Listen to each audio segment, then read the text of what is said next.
स्वर्गवान परमेश्वर आपको धन्यवाद करते हैं पिता परमेश्वर पिता प्रभु जी आप महान पिता धन्यवाद करते हैं पिता प्रभु जी। फिर पिता परमेश्वर आज के दिन की आपको धन्यवाद करते हैं पिता प्रभु जी। पिता अभी तक प्रभु जी हम सभी को पिता आपने संभाल के रखा प्रभु जी, इसका आपको धन्यवाद करते हैं पिता प्रभु जी। हम प्रार्थना करते हैं प्रभु जी आज के वचन को पिता पवित्र आत्मा आपने जो मुझे वचन दिया प्रभु जी कि आपके लोगों के सामने मैं बता सकूं पिता प्रभु जी, ऐसे आपको धन्यवाद। पवित्र आत्मा में आपको स्वागत करता हूँ पवित्र आत्मा यीशु मसीह आपका स्वागत करते हैं प्रभु जी। आप मदद सहायता कीजिए जैसा मत्ती का पुस्तक उसका 10:20 में बोलने वाला तुम नहीं तुम में पवित्र आत्मा है ऐसा बोला प्रभु जी। हम प्रार्थना करते हैं पिता प्रभु आपका पवित्र आत्मा हमें बोलिए, हम प्रार्थना करते हैं धन्यवाद करते हैं प्रभु जी। आगे दबा प्रभु जी आपके सकते यीशु के नाम से पिता आमीन। आइए हम अपनी बाइबल को खोलें।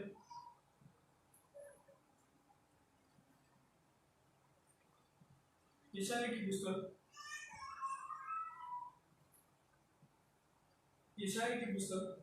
उसका 54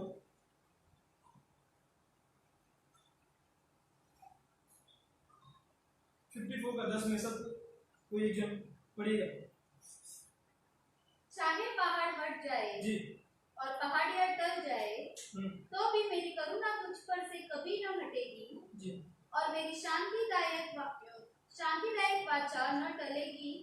यहोवा जो तुझ पर दया करता है उसका यही वचन है। आमीन। यहाँ प्रभु के वचन में साफ साफ लिखा है जो मुझे यहाँ देख रहे हैं, चाहे पहाड़ हट जाए और पहाड़ियां टल जाए तो भी मेरी करुणा मतलब मेरा अनुग्रह तुझ पर से कभी नहीं हटेगी और मेरी शांतिदायक वाचा न टलेगी। यहोवा जो तुझ पर, यहाँ वचन में लिखा है तुझ पर दया करता है उसका यह वचन है। प्रभु को धन्यवाद करता हूँ। गए संडे मैंने न्याय से कौन कौन बचेगा करके टॉपिक था, मैंने उस बारे में प्रभु का वचन सुनाया और आज जो वचन सुनाने जा रहा हूँ ये वचन है। वहाँ इस तरह से लिखा है तो भी मेरी करुणा तुझ पर से कभी नहीं हटेगी। प्रियो, हम जो काल में जी रहे हैं ये बीमारी के काल में जो परमेश्वर ने आज सुबह जो मुझसे बातें की और प्रभु ने मुझसे कहा मेरी करुणा जो तुझ पर बहुत बड़ी करुणा तुझ पर है वो करुणा कभी नहीं हटेगी। करुणा का मतलब ये करुणा नहीं, प्रभु की करुणा, हालेलुया, प्रभु की अनुग्रह, प्रभु की दया तुझ पर से कभी नहीं हटेगी। मैं आपके लिए फिर से पढ़ूंगा, तो भी मेरी करुणा तुझ पर से कभी नहीं हटेगी और मेरी शांतिदायक वाचा टलेगी न टलेगी। यहोवा तुझ पर दया करता है। प्रियो, मैं प्रभु को धन्यवाद करता हूँ।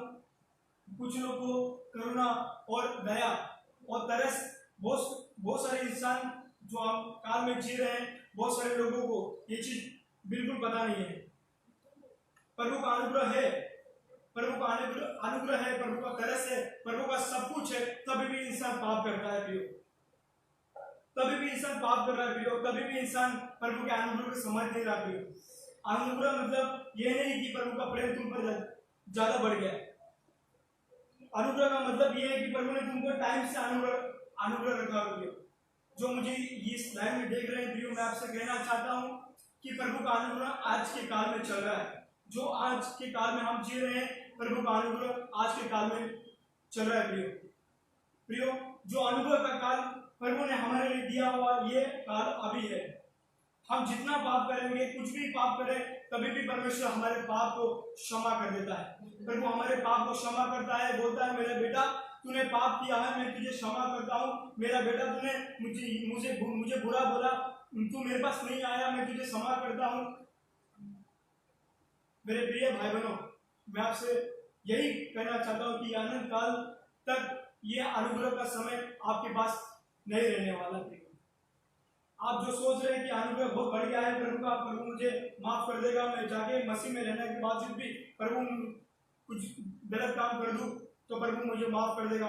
मैं कहता हूँ जरूर प्रभु आपको माफ करेगा, कुछ टाइम के लिए, कुछ समय के आपको माफ करेगा। वो समय है अभी का समय, क्योंकि प्रभु का दूसरा आगमन के बाद वो अनुग्रह खत्म हो जाएगा प्रिय। यह अनुग्रह काल दूसरे आगमन के बाद यह अनुग्रह समय नहीं रहेगा प्रिय। मैं आपसे ये कहना चाहता हूँ प्रियो, जब भी हम पाप करते हैं, कुछ पाप करने से पहले हम प्रभु से उसके बाद माफी मांगे और वो पाप को कभी ना करें। अगर हम सोचते हैं कि वो पाप हम करते रहे, प्रभु माफ करता रहेगा, तो मैं आपको सच सच बोलता हूँ प्रियो, आप विश्वास नहीं करते हैं। प्रभु ऊपर बैठ के सब लिख रहा है, एक एक चीज लिख रहा है प्रियो। आप क्या कर रहे हैं, पूरा दिन में क्या करते हैं, प्रभु के पास आते हैं क्या नहीं, उसे अपना टाइम बिताते क्या नहीं, सब कुछ प्रभु एक डायरी में लिख रहा है प्रियो। तो मैं आपसे कहना चाहता हूँ, एक और एक वचन पढ़ेंगे, विलाप गीत, विलाप गीत उसका 3:22 मेरे साथ कोई एक जन पढ़िए।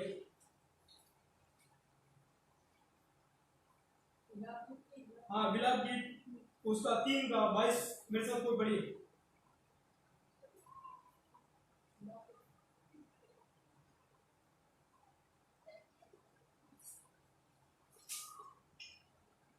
हम मिट नहीं गए, यह यहोवा की महाकरुणा का फल है, क्योंकि उसकी दया अमर है। आमीन। प्रभु का वचन साफ साफ यहाँ लिखा हुआ है, हम मर नहीं गए, हम मिट नहीं गए, क्योंकि यीशु मसीह की, मतलब हमारे परमेश्वर, हमारे यहोवा की अनुग्रह, उसकी दया हम पर अभी तक है। बहुत सारे लोग ये बीमारी से मर चुके हैं प्रियो। आप सोचते हो कि इतने सारे लोग मर गए, क्या ये स्वर्ग जाएंगे?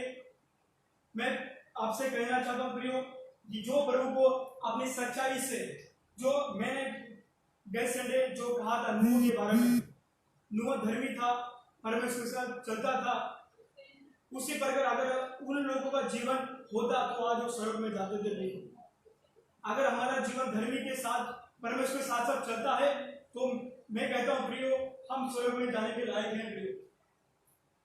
प्रभु का वचन साफ साफ लिखा है, मेरा अनुग्रह तेरे लिए बहुत है, मेरा अनुग्रह तेरे लिए बहुत है, क्योंकि तुम मर नहीं गए, तुम अभी तक जिंदा हो।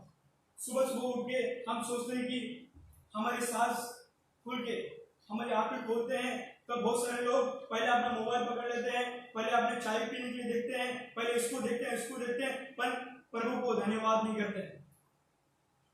सोचते हैं कि प्रभु का अनुग्रह बहुत बड़ा है, वो मुझे माफ कर देगा, मुझे क्षमा कर देगा।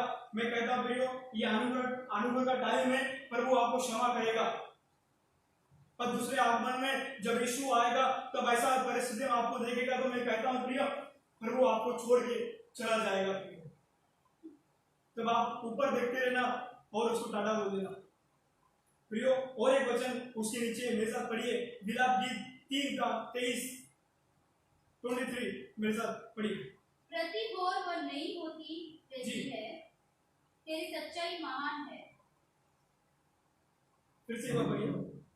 प्रति भोर वह नई होती रहती है, हाँ, तेरी सच्चाई महान है। जी, जैसा मैंने आप लोग थोड़ी देर पहले बोला, प्रतिदिन मतलब हर दिन, जैसा सुबह एक नया सुबह हो जाता है प्रियो। जैसा हम सुबह उठते हैं तो एक सुबह नया, कल का सुबह नहीं आता, हर एक सुबह नया, हर सुबह नया होता है प्रियो। उसी प्रकार से प्रभु का अनुग्रह, प्रभु का दया, प्रभु की आप पर तरस हर दिन नई होती रहती है प्रियो। और आप लगातार नया पाप करते रहते हो प्रियो। मैं आपसे कहता हूँ प्रियो, लगातार ऐसा नया पाप करेंगे तो प्रभु आपको जरूर क्षमा करेगा, पर आज के टाइम में प्रभु आपको ऐसा नहीं देखना चाहिए प्रियो। मैं आपसे कहता हूँ प्रियो, प्रभु का अनुग्रह कुछ समय के लिए, प्रभु के लिए आप और हम तैयार होना जरूरी है। मैं प्रभु को धन्यवाद करता हूँ। और एक वचन मेरे साथ पढ़िए, संगीता वचन 5:11 पढ़ेंगे मेरे साथ।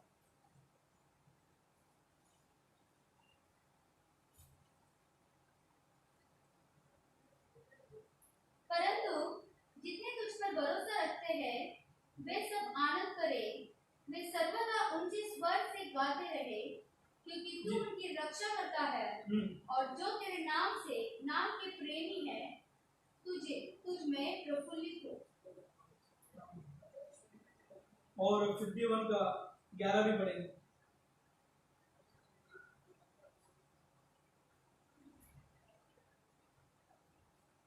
51 का एक पढ़िए पहले। हे परमेश्वर जी, अपनी करुणा के अनुसार मुझ पर अनुग्रह कर, अपनी बड़ी दया के अनुसार मेरे अपराधों को मिटा दे। आमीन। प्रभु का वचन लिखा है, परमेश्वर अपनी करुणा मतलब प्रभु की दया के अनुसार मुझ पर अनुग्रह कर, जब भी इंसान बहुत सारा पाप करता है, तो जिस प्रकार दाऊद ने एक पाप किया था, आपने कभी पढ़ा होगा, जब उसने वो स्त्री को देखा और उसके साथ व्यभिचार किया, उसके बाद दाऊद शर्माया, दाऊद पछतावा किया और परमेश्वर के सामने अपना सिर झुकाकर उससे माफी मांगने लग गया। और ये माफी ये है, हे परमेश्वर, अपनी करुणा के अनुसार मुझ पर अनुग्रह कर। बहुत सारे लोग पाप करने के बावजूद भी ये सब कभी उपयोग नहीं करते हैं प्रियो। आपने देखा होगा बहुत सारे मसीह लोग ये चीज को कभी, ये सब को उपयोग नहीं करते। परमेश्वर मुझको माफ कर, मुझको माफ कर, बस ये नहीं बोलेंगे परमेश्वर मैंने पाप किया है, मुझ पर दया कर, मुझ पर अनुग्रह कर, मैं एक पापी इंसान हूं। इंसान जो मसीह में है वो कभी ये सब का उपयोग नहीं करेगा, क्योंकि वो ठीक रीति से अपने बाइबल के वचन को पढ़ता ही नहीं। उसी प्रकार से जब इंसान बोलता है परमेश्वर अपनी करुणा के अनुसार मुझ पर अनुग्रह कर, जब एक बेटा अपने पिताजी से बोलता पिताजी मैंने आपके कुछ गलती कर दिया, मुझे माफ कर, मुझ पर अनुग्रह कर, मुझ पर तरस खा, क्योंकि यीशु का स्वभाव तरस खाता था यीशु। क्योंकि जिस हम यूहन्ना की पुस्तक उसका 11वां अध्याय में सब पढ़ेगा, एक एग्जाम्पल बता के मैं आपको बताना चाहता हूँ। यूहन्ना की पुस्तक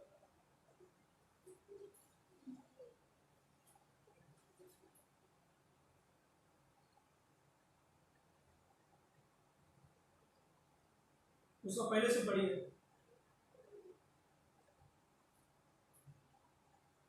मरियम और उसकी बहन मार्था के गांव जी बेतनिया का लाजर नामक एक मनुष्य बीमार था। यह वही मरियम थी जिसने प्रभु पर इत्र डालकर उसके पांव को अपने बालों से पोंछा था। इसी का भाई लाजर बीमार था। तो उसके बस इधर मैं आपसे ये कहना चाहता हूँ प्रियो, जैसा मैंने थोड़ी देर पहले बोला यीशु के बारे में, क्योंकि बाइबल में हर जगह पे लिखा है प्रियो। फिलिप्पी की पुस्तक पढ़ेंगे, वहां लिखा यीशु का जैसा स्वभाव था वैसा तुम्हारा भी स्वभाव होना चाहिए। जैसा यीशु तरस खाता था उसी प्रकार हमको भी तरस खाना चाहिए। और आज जो हम सीखने वाले हैं वह यीशु के स्वभाव से हम सीखने वाले हैं, क्योंकि हमारे एक नमूना मेरा यीशु मसीह है। बस मैं आपके लिए पढ़ता हूँ, मरियम और उसकी बहन मार्था के गांव में बतनिया का लाजरस नामक एक मनुष्य था। ये जो लाजरस प्रभु के बहुत करीब था, ये जो लाजरस था प्रभु के बहुत अच्छा मित्र था। और प्रियो में कहता हूँ, जब यीशु ने उस लाजरस को जिलाया तो लाजरस से उसको बुलाने से पहले यीशु रोया लिखा हुआ है, क्योंकि यीशु उससे प्रेम करता था। आज भी यीशु हमसे उतना ही प्रेम करता है जितना वो लाजरस से प्रेम करता था। जो मुझे ऑनलाइन में देख रहे हो, मैं आपसे कहता हूँ कि जिस प्रकार आपने अपने भाई बहन को उतना प्यार करेंगे, उसी प्रकार आप अपने यीशु को प्रेम करेंगे। जितना हम अपने भाई बहन मतलब देखे हुए इंसान को जितना हम प्रेम करेंगे, उसी प्रकार हम अपने परमेश्वर को मतलब हमारे यीशु मसीह को हम प्रेम करेंगे। जिस प्रकार वो लाजरस को यीशु ने पुकार कर कहा, उससे पहले यीशु रोया लिखा हुआ है, मतलब यीशु सच में रोया था उस समय काल में। यीशु सच में वो समय काल में रोया और वो लाजरस को बुला के उसको जिलाया। प्रियो, मैं आपसे कहना चाहता हूं कि एक छोटी सी बात है प्रियो, पर इसमें छोटा सा नहीं बड़ा रहस्य छुपा हुआ है। यीशु ने तरस खाया, वहां लिखा है यीशु ने हर जितने अंधे लंगड़े थे उन पर तरस खाया। प्रियो, जब योना निनवे जा रहा था, परमेश्वर ने योना को बोला तू निनवे जा, वो लोग बहुत पाप कर रहे हैं, उनके पाप वो लोग माफी नहीं मांग रहे वो पाप की, क्योंकि परमेश्वर चाहता था कि वो लोग नष्ट नहीं होना चाहिए। जिस प्रकार नूह के टाइम में परमेश्वर ने पूरी पृथ्वी को नष्ट कर डाला था, परमेश्वर नहीं चाहता कि मेरे लोग जो इस काल में जी रहे हैं कभी नष्ट ना हो। पर मैं आपसे कहना चाहता हूं प्रियो, जिस प्रकार निनवे के लोग ने किया, निनवे के लोग ने यह किया कि परमेश्वर के सामने घुटने टेककर पश्चाताप किया। आज बहुत समय अगर हम अपने जीवन में लगातार पाप करते हैं तो अपने घुटने टेककर प्रभु से माफी मांगे, प्रभु से यह माफी मांगे कि परमेश्वर मैंने आपके विरुद्ध पाप किया है। लूका की पुस्तक उसका 15वां अध्याय में ऐसा देख और एक उदाहरण ये सब समझाएंगे।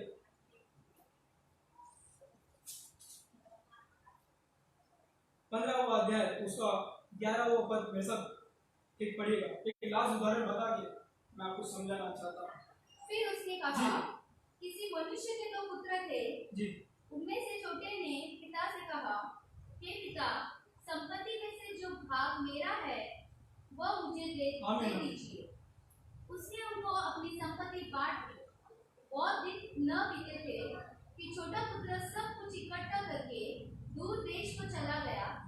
समान भोले बनो, परंतु लोगों से सावधान रहो, क्योंकि वे तुम्हें महासभाओं में सौंपेंगे और पंचायत में कोड़े मारेंगे। बहुत सारे लोग जो इस साल में जीते हैं, एक सांपों के समान, या लिखा है सांपों के समान बुद्धिमान नहीं है, कबूतर के समान सावधान नहीं है। प्रिय, मैं आपसे कहना चाहता हूँ, एक इंसान जो मसीह में जीता है उसको बुद्धिमान की तरह, उसको प्रभु में बुद्धिमान की तरह, एक बेवकूफ की तरह नहीं, एक बुद्धिमान की तरह चलना जरूरी है। कोई मसीह लोग हैं जो यीशु में आने के बावजूद बुद्धिमान से काम नहीं करते, इसलिए प्रभु का वचन बोला है, तुम सांपों की तरह चतुर बनो और कबूतर के समान चालाक बनो। तो मैं आपसे ये कहना चाहता हूँ प्रियो, कि प्रभु का अनुग्रह हम पर बहुत हुआ है प्रियो, बहुत प्रभु का अनुग्रह हुआ है, तभी भी हम इतने पाप में गिर रहे हैं। और मैं आपसे कहना चाहता हूँ, बीमारी के कोरोना के कारण में जितने ऐसे लोग हैं जो हर चीज में पड़े हुए हैं प्रियो, प्रभु आप सभी को आशीष करें। मैं और आपसे कहना चाहता हूँ प्रियो, हमारे जीसस प्रे हाउस में मैं आपका स्वागत करता हूँ, और अगर आप हमारे वीडियो को देख रहे हैं तो जरूर उसको आगे फॉरवर्ड करें। प्रभु आप सभी को आशीष करें। आमीन।